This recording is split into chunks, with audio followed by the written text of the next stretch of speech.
असलम की जिंदगी का सबसे मुश्किल दिन था। कोर्ट के बाहर खड़े होते हुए उसकी आंखों में सुकून से ज्यादा खौफ था। वो धीमी आवाज में संवल से कहता है, बेटा, दाऊद मुझे यूं आसानी से छोड़ने वाला नहीं, वो जरूर बदला लेगा। संवल उसकी आंखों में आंखें डालकर जवाब देता है, जब तक मैं जिंदा हूं, पिया और आपको कुछ नहीं होगा। यहीं से कहानी एक नया मोड़ लेती है। अगले दिन संवल, पिया और असलम शहरयार के एक भरोसेमंद दोस्त के जरिए पुलिस स्टेशन पहुंचते हैं। इस दफा पिया कमजोर नहीं बल्कि तैयार है। वो खुद आगे बढ़कर कहती है, मैं अपने बाप के साथ जो जुल्म हुआ उसकी रिपोर्ट लिखवाना चाहती हूं।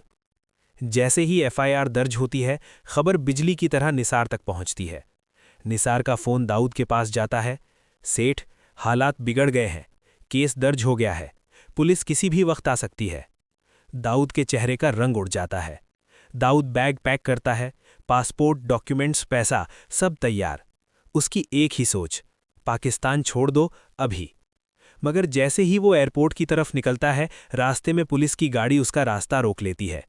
सेठ दाऊद, आप गिरफ्तार हैं। यहीं पर एपिसोड का टेम्पो तेज हो जाता है। अगले दिन कोर्ट के बाहर मीडिया का हुजूम होता है। माइक असलम के मुंह के सामने, क्या यह सच है कि आपने अपनी बेटी को जुए में हार दिया था? ये सुनते ही संवल का खून खौल उठता है। वो रिपोर्टर को सख्ती से पीछे करता है, जबान संभाल के बात करो। और पिया की मां की मौत का लिंक। जज सख्त लहजे में असलम से पूछता है, क्या आपकी बीवी की मौत के पीछे दाऊद का हाथ था? असलम की आवाज कांप जाती है, जी, उसने मुझे पूरी रात जुए में बिठाए रखा। सुबह घर आया, मेरी बीवी मर चुकी थी। कोर्ट रूम में सन्नाटा छा जाता है। जज अपना फैसला सुनाता है। दाऊद उर्फ मूसा को 10 साल कैद की सजा दी जाती है। साथ ही एसपी बाबर की सस्पेंशन का भी ऑर्डर होता है।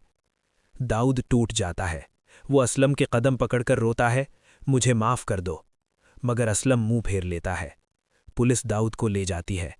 कोर्ट के बाहर आलियार पिया के सामने आता है, आंखों में शर्म, आवाज में पछतावा। तुम ठीक कहती थी, मेरे अब्बू गलत थे। पिया ठंडी निगाह से देखती है, अब मुझे तुमसे मोहब्बत नहीं, सिर्फ खामोशी चाहिए। आलियार बिना कुछ कहे वापस चला जाता है। घर पहुंचते ही असलम की तबीयत अचानक बिगड़ जाती है। Hospital, emergency, doctors. डॉक्टर संवल और पिया को बाहर बुलाकर कहता है, उनके पास ज्यादा वक्त नहीं। पिया टूट जाती है। अंदर जाकर असलम दोनों का हाथ पकड़ लेता है, मैं चाहता हूं तुम दोनों शादी कर लो। हॉस्पिटल के कमरे में ही निकाह होता है। आंखों में आंसू और खामोशी। निकाह के बाद असलम की सांसें रुक जाती हैं। पिया की चीख पूरा वार्ड हिला देती है। जनाजा के बाद एक अनजान शख्स दूर खड़ा फोन पर कहता है, दाऊद मर गया, लेकिन कहानी अभी खत्म नहीं हुई। कैमरा संवल के चेहरे पर जूम करता है। एपिसोड यहीं खत्म।